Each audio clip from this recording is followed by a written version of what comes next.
شجرکاری کے فوائد۔ شجرکاری کیا ہوتا ہے ہم اس کو پہلے دیکھ لیتے ہیں۔ شجر عربی زبان کا لفظ ہے جس کے معنی درخت ہے۔ کاری سے مراد کیا ہے؟ کام کرنے کے لیے۔ اس لیے ہم کہہ سکتے ہیں کہ شجرکاری سے مراد درخت لگانا ہے۔ عالم ارواح سے ہی آدم اور درخت کا رشتہ چلا آ رہا ہے۔ شجرکاری نہ صرف سنت رسول صلی اللہ علیہ وآلہ وسلم ہے بلکہ شجرکاری ماحول کو خوبصورت، دلکش اور حسین بناتی ہے۔ جیسے ہم پارک میں جاتے ہیں تو کیا ہے، ارد گرد پھولوں کو دیکھ کے، درختوں کو دیکھ کے، ٹھنڈی ہوا کو فیل کر کے کتنا اچھا لگتا ہے۔ نمبر 2، درخت انسان کو سایہ فراہم کرتے ہیں۔ اس کی خوشبو سے زمانہ مہک جاتا ہے۔ تم نے دیکھا ہے کبھی ایک نظر شام کے بعد کتنے چپ چاپ سے لگتے ہیں شجر شام کے بعد۔ نمبر 3، درخت انسان کو آکسیجن فراہم کرتے ہیں جس سے ہم بآسانی سانس لے سکتے ہیں۔ درختوں سے محبت انسانیت سے محبت ہے، کیونکہ ایک درخت 18 افراد کو آکسیجن کی ضرورت پوری کرتا ہے۔ سبحان اللہ! اور ہم کیا کرتے ہیں؟ اس کو کاٹ دیتے ہیں۔ رسول اللہ صلی اللہ علیہ وآلہ وسلم نے فرمایا، جو شخص درخت لگائے اس کے بعد اس کی نگہداشت، حفاظت اور نگرانی کر کے پھلدار درخت کی صورت میں بڑا کر دے تو اس کے لیے بہت بڑا ثواب ہے اور یہ صدقہ جاریہ ہے۔ اس لیے تو کہا جاتا ہے کہ یہ درخت انسان کے مخلص دوست ہیں۔ اگر یہی آکسیجن ہمیں خریدنی پڑتی تو کیا حال ہوتا؟ الحمدللہ یہ سب کچھ ہمیں فری میں ملتا ہے، اور وہ کس سے؟ درختوں سے ملتا ہے۔ درخت کسی قوم کا قابل قدر اور قیمتی سرمایہ ہوتے ہیں جو ہم ضائع کر رہے ہیں آج کل کاٹ کے۔ نمبر 4، درخت لگانے سے پھل، سبزیاں، لکڑیاں، کاغذات اور مختلف میوات حاصل ہوتے ہیں۔ نمبر 5، جن علاقوں میں بڑی تعداد میں درخت موجود ہوتے ہیں ان علاقوں میں سیلاب کا خطرہ بہت کم ہو جاتا ہے۔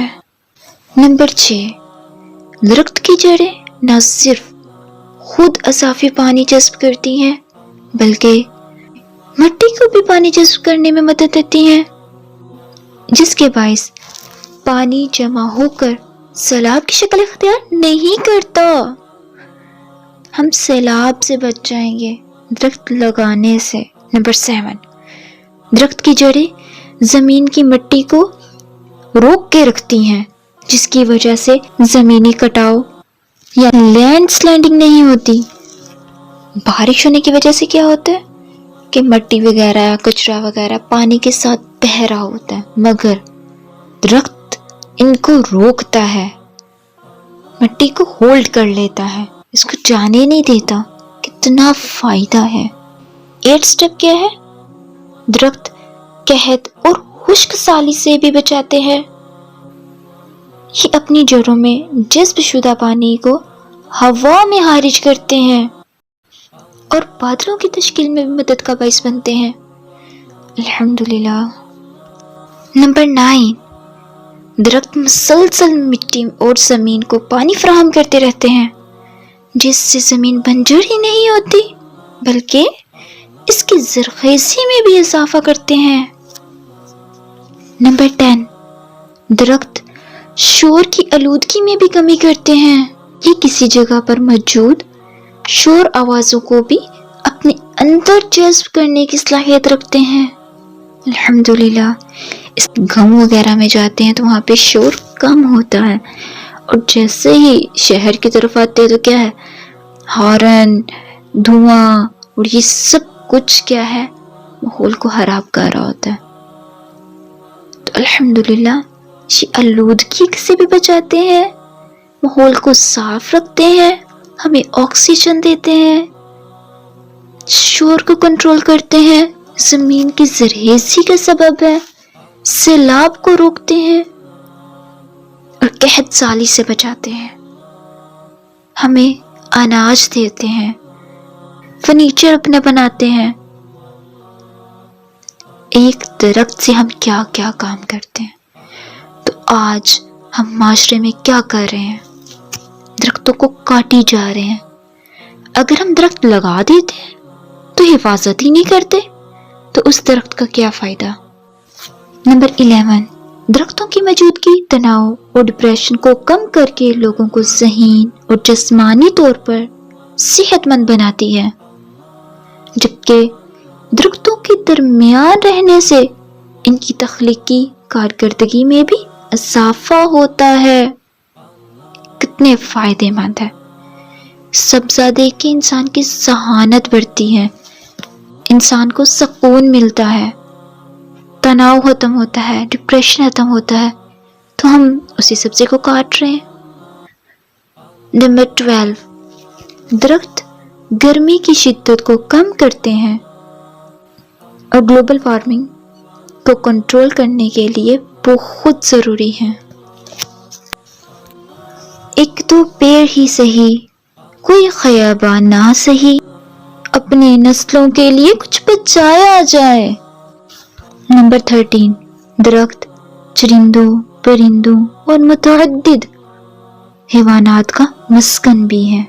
کیا خوب کسی نے کہا، کل رات جو ایندھن کے لیے کٹ کے گرایا ہے، چڑیوں کو بہت پیار تھا اس بوڑھی شجر سے۔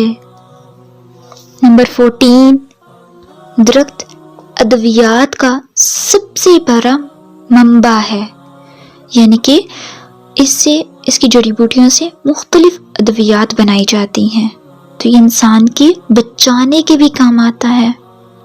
مختلف قسم کے درخت ریگستان کو نخلستان میں بدل دیتے ہیں، یعنی کہ ریگستان کو زرخیز کر دیتے ہیں، اس میں خوبصورتی لے آتے ہیں، اس میں پودوں میں اضافے کا سبب بنا دیتے ہیں، اس میں پودے اگ پڑتے ہیں۔ کیا خوب کہا ہے کسی نے، ایک شجر ایسا محبت کا لگایا جائے، ایک شجر ایسا محبت کا لگایا جائے جس کا ہمسائے کے آنگن میں بھی سایہ آ جائے۔ ہم انفرادی طور پر اس شجر کاری مہم میں حصہ لیں، درخت نہ صرف لگائیں بلکہ اس کی حفاظت بھی کریں۔ اگر جنگلات میں اضافہ نہیں کر سکتے تو اپنے طور پر درختوں اور پودوں میں اضافہ کریں، اپنے ماحول اور گلی کوچوں کو سرسبز و شاداب بنائیں۔ کیا خوب کہا ہے کسی نے، کوئی بھی رت ہو چمن چھوڑ کر نہیں جاتے، کوئی بھی رت ہو چمن چھوڑ کر نہیں جاتے، چلے بھی جائیں پرندے شجر نہیں جاتے۔